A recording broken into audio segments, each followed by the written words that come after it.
How we doing there, boys and girls? Manthieus here and welcome back to another video. So I've got a cool little one for you today. I'm going to dive straight into it. This is a really good opportunity for you guys out there that enjoy buying and selling things on the auction house, doing some flipping. As like there was in Korthia, there are some cosmetics you can get within Zereth Mortis. Now in Korthia, these cosmetics would drop by killing rares and looting treasure chests and these sorts of stuff. In Korthia, it was all the shoulder pieces.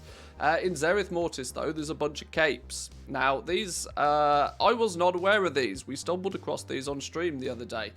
We stumbled across these when I was doing my working towards completing Zereth Mortis.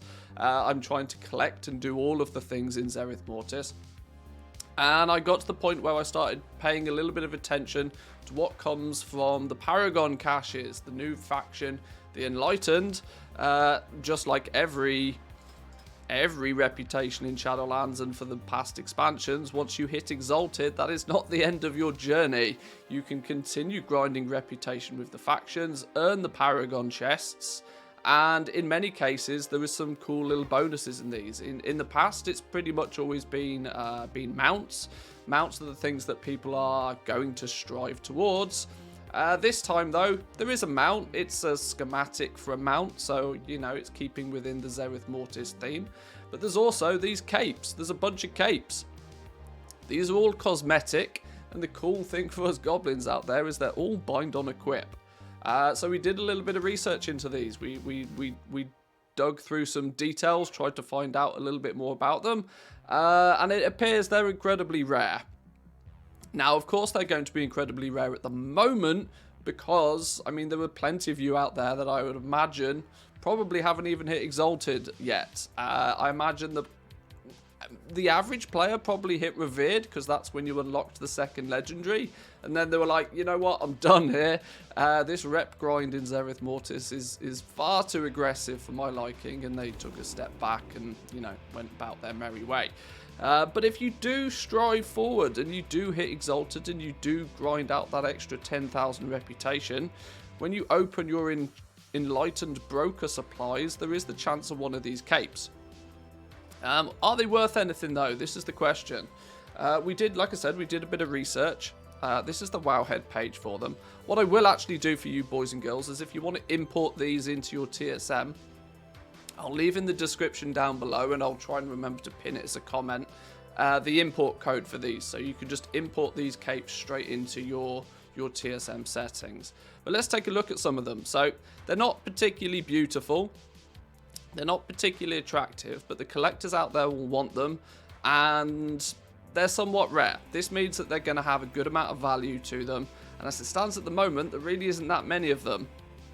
The Cape of Regal Wanderer, for example, there is only 11 of them in total across the entire EU. This is not on a single server, this is across the entire EU. If you run the numbers for the NA as well, it's not too different. The Dark Shawl of the Enlightened, a similar situation. EU Draenor, one of the biggest servers in existence. They don't exist, there isn't any. There's only 12 across the whole EU of these. And similar story on all of them. The Ebony Proto-Cloak, there's only 10 of these. Look at some of these average prices. Now, let's not forget, these prices are, as it stands currently, pretty inflated. They're inflated because if you have one, you're probably the only person that has one, so you get to sort of set the price. But this is where the opportunity comes in. Those with the goblin mindset are thinking about this, and if you scan your auction house for these, there is the possibility that when somebody gets one of these, if they don't learn it themselves and they try and put it on the auction house, there's a very good chance that they have to decide how much it's worth. And guess what? People who don't know the value of these items are probably going to post them very cheap. I've seen some of these pop up on Realms for as low as like 10,000 gold a piece, which in my opinion is ludicrously cheap. But this is the thing that usually happens when there's no data, there's no market values to these, there's not any solid market values to these yet. When somebody gets one and they go to put it on the auction house, they get to pick a number. And if they pick a number that is smaller than they probably should do, you have an opportunity to buy it off them and sell it for a more reasonable price. Now, based upon The difficulty of getting these, I would say that just purely based on their rarity, these are probably 200, 250,000 a piece in terms of value.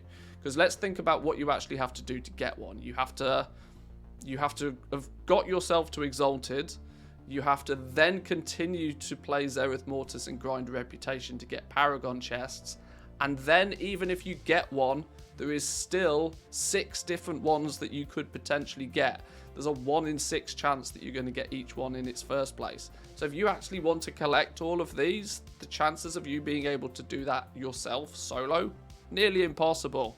It takes roughly 10 to 14 days to grind out a Paragon chest in Zereth Mortis, because rep is really slow this patch, meaning that you can't easily farm for these. Sure, there'll be plenty of people that get them between now and the end of time, but the likelihood is that A, people will probably try to learn them themselves because they'll see cosmetic, they'll go, oh cool, great, equip it, now it's in my transmog collection.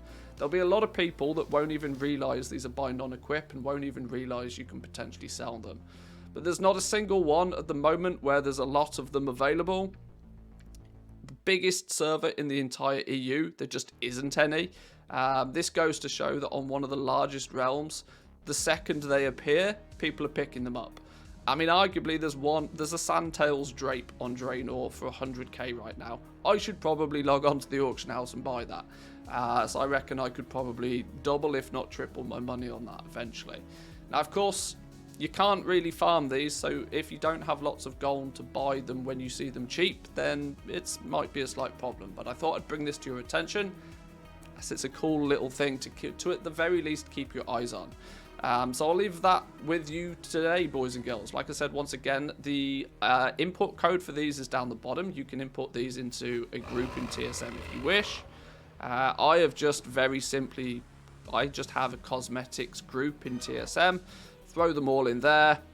You can run a shopping scan against them, see if there's any popping up on your realm. Maybe if you're you know, run a sniper scan against them or something. Do what you need to try and find these, to try and get them cheap. And if you spot one, be aware that these things are going to be quite rare and quite valuable because of that, especially with collectors. But anyway, I'm rambling. I'll leave that with you for today, boys and girls. If you enjoy these kinds of videos, remember to hit the like button, subscribe if you're new around here, and I'll catch you all next time. Peace.